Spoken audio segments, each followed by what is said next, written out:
আসসালামু আলাইকুম। সবার উপর শান্তি বর্ষিত হোক। আমি ডক্টর আব্দুল্লাহ আল মোমন। আজকে তোমাদের সামনে যে বিষয় নিয়ে আলোচনা করব সেটা হলো উদ্ভিদ বিজ্ঞানের প্রথম অধ্যায়ের গোলজি বডি সম্পর্কে। গোলজি বডি এর উৎপত্তি, গোলজি বডির প্রকারভেদ, গোলজি বডির ভৌত গঠন, গোলজি বডিকে ট্রাফিক পুলিশ বলা হয় কেন, গোলজি বডিকে কার্বোহাইড্রেট ফ্যাক্টরি বলা হয় কেন, এবং সবার শেষে আলোচনা করব গোলজি বডির কাজ। দেখো, একটা উদ্ভিদ কোষ, একটা উদ্ভিদ কোষের ক্ষেত্রে আমরা দেখতে পারি যে এটা হলো কোষ গহ্বর। এটা কি তোমরা জানো যে এটা হলো নিউক্লিয়াস, এবং নিউক্লিয়াসের সাথে থাকে হলো এন্ডোপ্লাজমিক রেটিকুলাম, এবং নিউক্লিয়াসের কাছাকাছি অবস্থান করে হলো গোলজি বডি।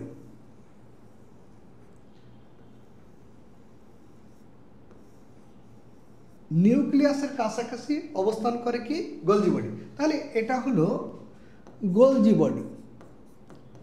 গোলজি বডি দেখো, প্রথমে আমরা তাহলে জানলাম যে গোলজি বডির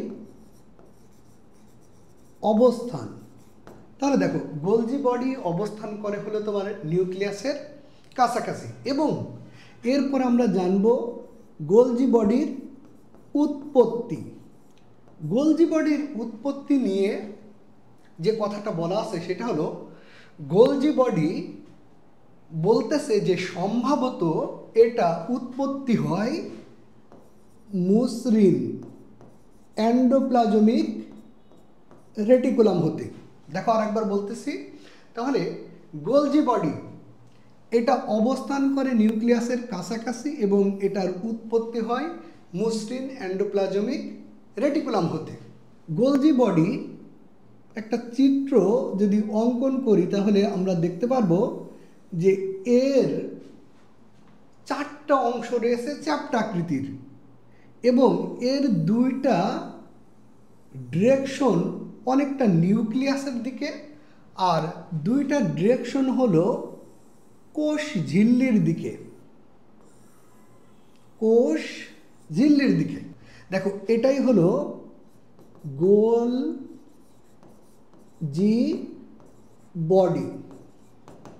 দেখো, Golgi body, Golgi body, Golgi body বিজ্ঞানী ক্যামিলিও গোলজি 1898 সালে পেয়াসা এবং বিড়ালের স্নায়ু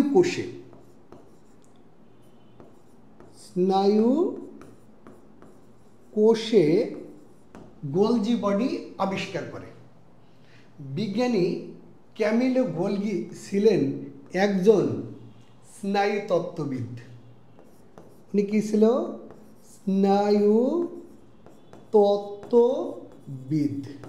আর উনি কি নিয়ে গবেষণা করেছিল? মস্তিষ্ক নিয়ে গবেষণা করেছিল। অর্থাৎ স্নায়ু কোষ নিয়ে গবেষণা করাকালে তিনি এই গোলজি বডি আবিষ্কার করেছিল। গোলজি বডির অন্য তিনটা নাম আছে, এটা এমসিকিউর জন্য তোমাকে জানতে হবে। 1 নম্বরে ডিকটায়োসোম, 2 নম্বরে ইডিওসোম,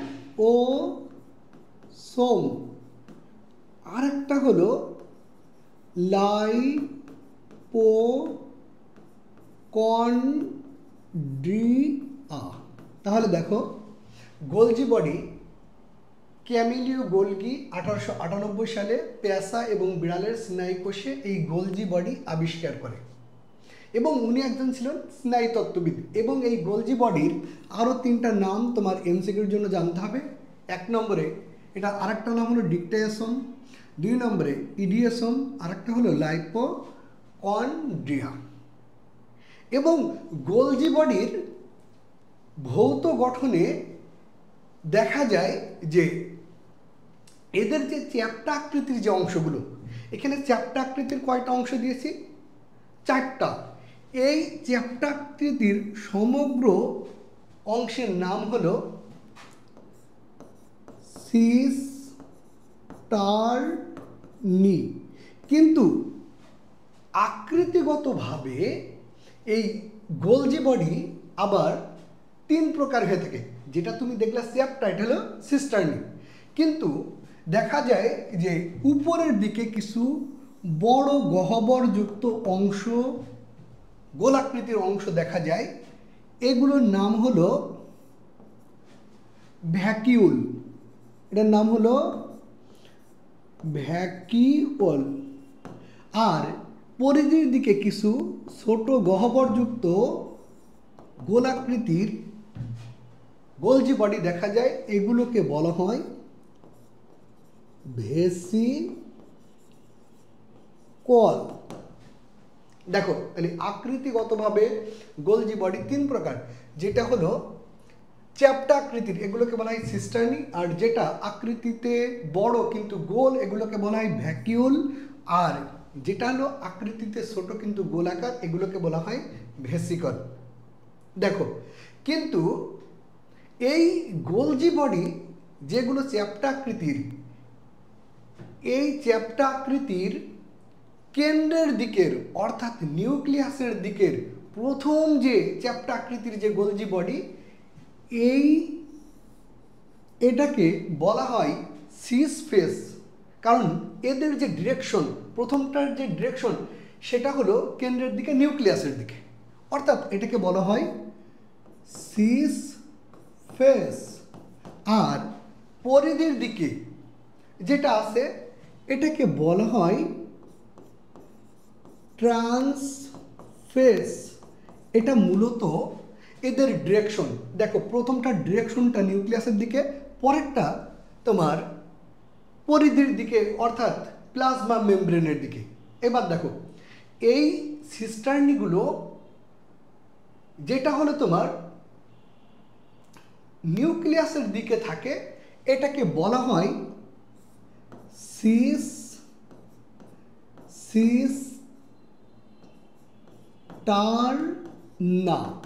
আর পরিধির দিকে এটাকে বলা হয় তোমার ট্রান্সসিস্টার্না।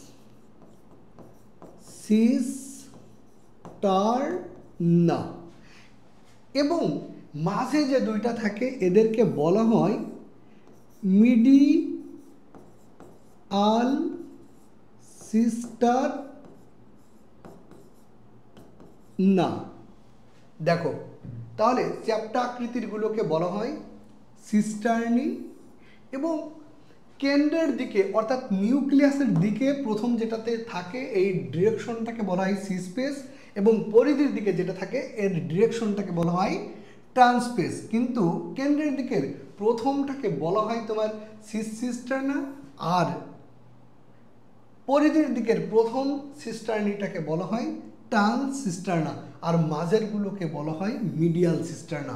এবং অনেক সময় এই চ্যাপ্টা আকৃতির অংশগুলোই ভেসিকলের সাথে, এটা ধরলাম একটা হলো চ্যাপ্টা আকৃতির সিস্টার্নি, এর সাথে অনেক সময় অনিয়মিত নালী দ্বারা গোল আকৃতির ভেসিকল। তাহলে এটা দিলাম হলো সিস্টার্নি, আর এটা কি ভেসিকল। অনেক সময় সিস্টার্নিগুলো ভেসিকলের সাথে একটা অনিয়মিত নালী, এটা কি নালী? অনিয়মিত নালী। এই নালীটাকে বলা হয় তোমার ট্রান্স গোলজি নেটওয়ার্ক। এটার নাম কি? ট্রান্স গোলজি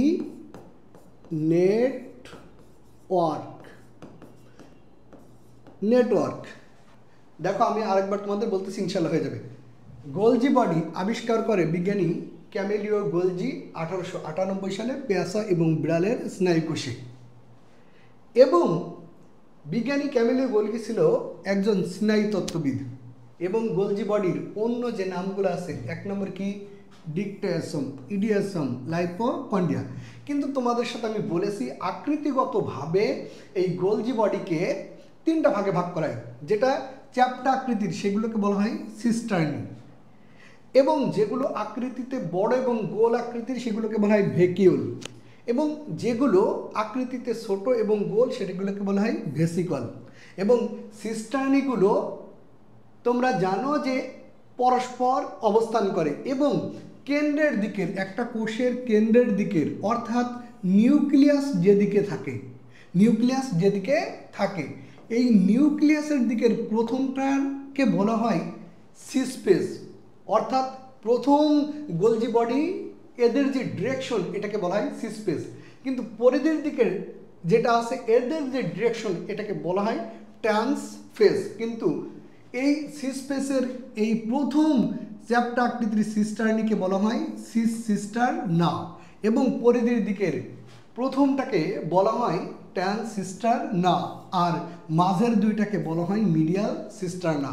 এই সিস্টার্নিগুলো অনেক সময় ভেসিকলের সাথে অনিয়মিত নালী দ্বারা সংযুক্ত থাকতে পারে এবং এই নালীটাকে বলা হয় ট্রান্স গোলজি নেটওয়ার্ক।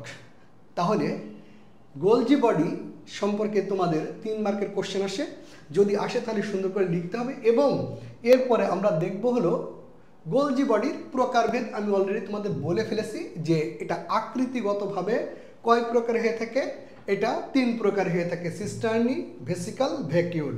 গোলজি বডিকে ট্রাফিক পুলিশ বলা হয় কেন? দেখো, গোলজি বডিকে ট্রাফিক পুলিশ বলা হয় কেন?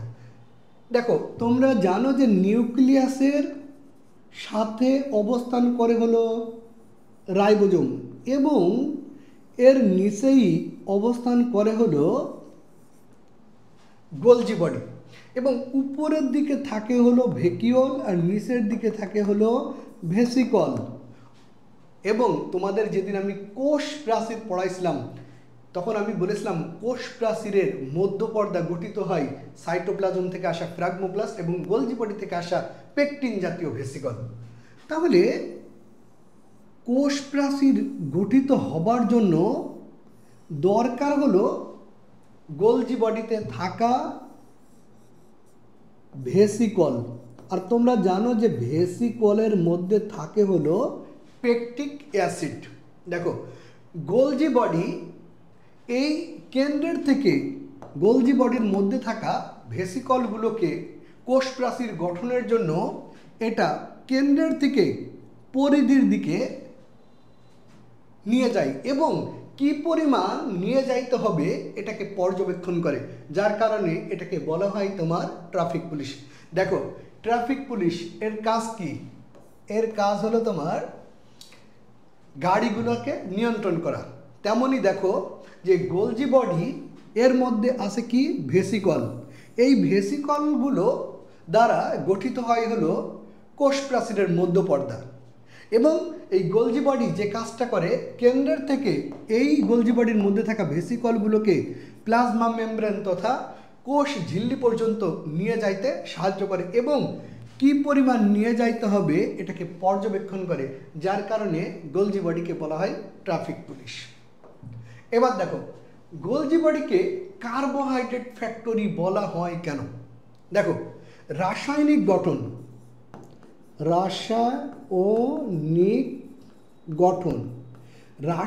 গঠনের উপর ভিত্তি করে শর্করাকে 4টা ভাগে ভাগ করা হয়। তাহলে রাসায়নিক গঠনের উপর ভিত্তি করে কাকে ভাগ করা হচ্ছে? শর্করাকে ভাগ করা হয় 4টা ভাগে। 1 নম্বরে মোনো স্যাকারাইড অথবা মোনো শর্করা, আরেকটা হলো ডাই শর্করা, আরেকটা হলো অলিগো শর্করা, আরেকটা আছে পলিস্যাকারাইড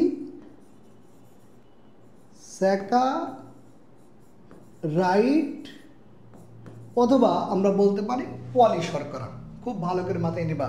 দেখো, এখান থেকে 2টা পয়েন্ট আমরা ইন্ডিকেট করব, সেটা হলো এই যে দেখো, গোলজি বডিকে কেন কার্বোহাইড্রেট ফ্যাক্টরি বলা হয়? তোমরা জানো যে শর্করা উৎপাদিত হয় হলো ক্লোরোপ্লাস্টের মধ্য থেকে। শর্করা কোথা থেকে উৎপন্ন হয়? ক্লোরোপ্লাস্টের মধ্য থেকে উৎপন্ন হয়। তাহলে ক্লোরোপ্লাস্টের কাজ হলো শর্করা উৎপাদন করা। অর্থাৎ তোমরা জানো যে শর্করা অর্থাৎ গ্লুকোজ উৎপাদিত হয় হলো ক্লোরোপ্লাস্ট থেকে।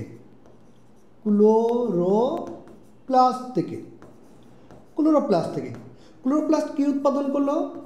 গ্লুকোজ উৎপাদন করলো। এই গ্লুকোজ একটার সাথে একটা যুক্ত থাকে যে বন্ধন দ্বারা, তোমরা সেটা জানো যে এটাও ধরলাম গ্লুকোজ, এটাও ধরলাম গ্লুকোজ। এইভাবে গ্লুকোজগুলো পরস্পরের সাথে যে বন্ধন দ্বারা যুক্ত থাকে এটার নাম হলো গ্লাইকোসাইডিক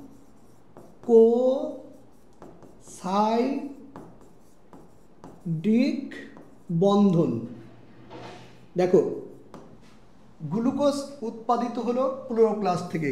সেই গ্লুকোজটাকে একটার সাথে একটা সংযুক্ত করে বড় শর্করা গঠন করতে সাহায্য করে হলো তোমার গোলজি বডি। কে সাহায্য করে? Golgi body.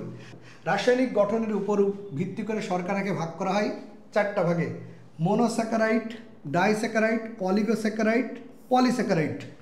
অলিগোস্যাকারাইড যার মধ্যে প্রায় তোমার 3 থেকে 10টি মনোস্যাকারাইড থাকবে, আর পলিস্যাকারাইড বললে যার মধ্যে অনেকগুলো অর্থাৎ 10-এর উপরে মনোস্যাকারাইড থাকবে।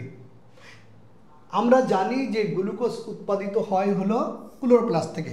এই ক্লোরোপ্লাস্ট থেকে যে গ্লুকোজ উৎপাদিত হয় এই গ্লুকোজগুলোকে পরস্পরের সাথে সংযুক্ত করে বড় শর্করা অর্থাৎ অলিগোস্যাকারাইড এবং পলিস্যাকারাইড উৎপাদনে সাহায্য করে থাকে গোলজি বডি, যার কারণে গোলজি বডিকে বলা হয়।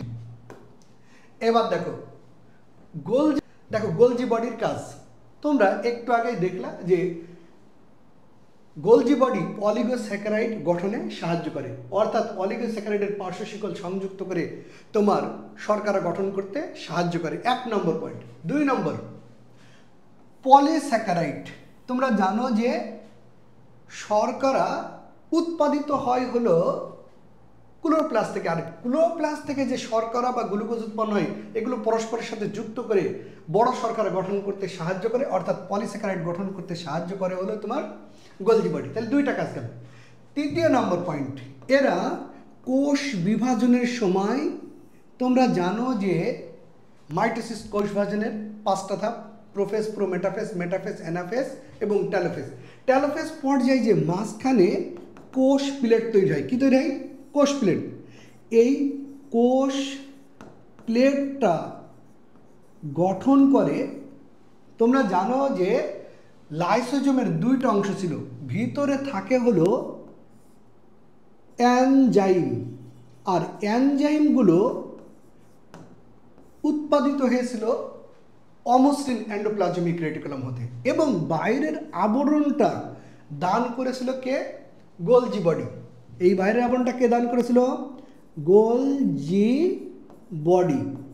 এই জন্য দেখো লাইসোজোম তৈরি করে, অর্থাৎ লাইসোজোমের ভিতরে যে এনজাইমগুলো আছে সেগুলো তৈরি করে না, কিন্তু লাইসোজোমের যে আবরণ সেটা তৈরি করে দেয় গোলজি বডি এবং ভিটামিন তৈরিতে সাহায্য করে। দেখো মোস্ট ইম্পর্টেন্ট, অপ্রোটিন জাতীয়। তোমরা জানো যে এন্ডোপ্লাজমিক রেটিকুলাম 2 ধরনের, একটা মসৃণ আর একটা কি অমসৃণ। তোমরা জানো যে গোলজি বডি উৎপাদিত হয় হলো মসৃণ এন্ডোপ্লাজমিক রেটিকুলামতে। মসৃণ এন্ডোপ্লাজমিক রেটিকুলামের কাজ কি? লিপিড সংশ্লেষণ করা, অর্থাৎ অপ্রোটিন জাতীয় পদার্থের সংশ্লেষণ করা। তাহলে মসৃণ এন্ডোপ্লাজমিক যদি লিপিড সংশ্লেষণ করে, গোলজি বডিও কী করবে? লিপিড সংশ্লেষণ করবে। আর তোমরা জানো লিপিড একটা অপ্রোটিন জাতীয় পদার্থ। এরপরে দেখো কিছু এনজাইম উৎপাদন করে এবং প্রাণ রস উৎপাদন করে। প্রাণ রস, তুমি জানো যে মসৃণ এন্ডোপ্লাজমিক রেটিকুলাম হরমোন উৎপাদন করে। কি উৎপাদন করে? হরমোন উৎপাদন করে। তাহলে গোলজি বডি এটাও হরমোন উৎপাদন করবে। কোষ বিভাজনের সময় কোষ প্লেট তৈরি করে। প্রোটিন, হেমিসেলুলোজ মাইক্রোফাইব্রিল ইত্যাদি গঠন করে। তোমরা জানো যে ক্লোরোপ্লাস্ট যে শর্করা জাতীয় খাদ্য গ্লুকোজ উৎপাদন করে সেটা একসাথে সংযুক্ত করে বড় শর্করা গঠন করতে সাহায্য করে গোলজি বডি, অর্থাৎ হেমিসেলুলোজ গঠন করতে সাহায্য করে এবং বিভিন্ন পলিস্যাকারাইড সংশ্লেষণ এবং পরিবহনে অংশগ্রহণ করে। তাই উদ্ভিদ কোষে তুমি জানো গোলজি বডিকে বলা হয় কার্বোহাইড্রেট ফ্যাক্টরি। মাইটোকন্ড্রিয়াকে এটিপি উৎপাদনে সাহায্য করে থাকে।